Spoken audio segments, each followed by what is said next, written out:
So we are going to go on a little walk here in just a moment, but I have my Bible and I'm going to share this passage and then we'll go on our little chat.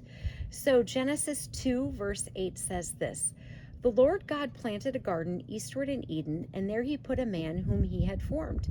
And out of the ground the Lord God made every tree grow that is pleasant to the sight and good for food. The tree of life was also in the midst of the garden, and the tree of the knowledge of good and evil."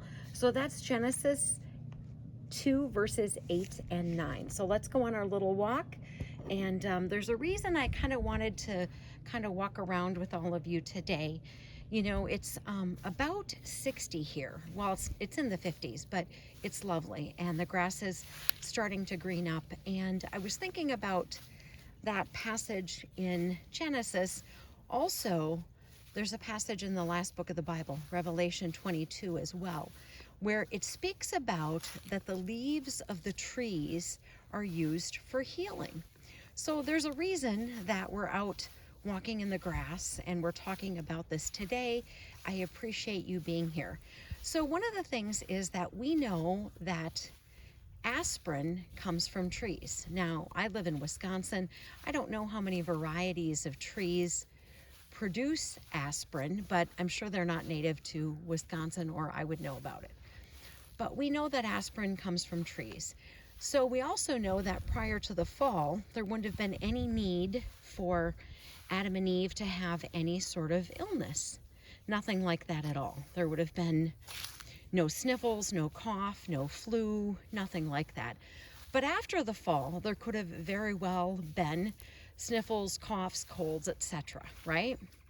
I am certain, and this isn't in the scriptures anywhere, but I'm thinking that in God's creation would be everything that they needed for their health, in addition to nutrition. So they probably knew that this particular tree bark did this. I just believe that in God's creation, there would have been a way for them to get relief from cough or sniffles or colds or whatever it is that they have. I just believe that it would have been in God's creation. It makes sense.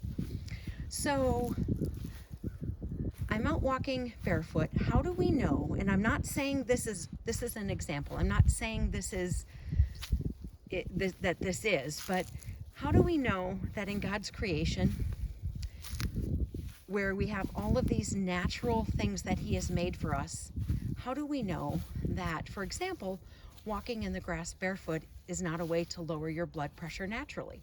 Now, I'm not saying it is. Here's a lovely pine tree. I have wonderful blue jays that live in this tree. Okay, back to the walk. So I'm not saying that walking in the grass barefoot lowers your blood pressure. What I'm saying is, how do we know that it doesn't?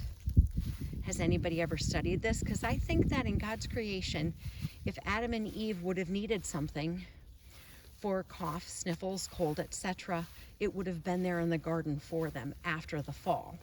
Because prior to the fall, there wouldn't have been any need for that. So I just think that in God's creation, that would have existed for them. And so I just was thinking about that and wanted to share all of that with all of you, that I think that God's creation is amazing, and that when we know that the last book of the Bible talks about the leaves of the trees that are for healing, that I think that God would have put everything in the garden that they would have needed for healing purposes. Armor up, we ride at dawn. May God bless you as always. Have a great day.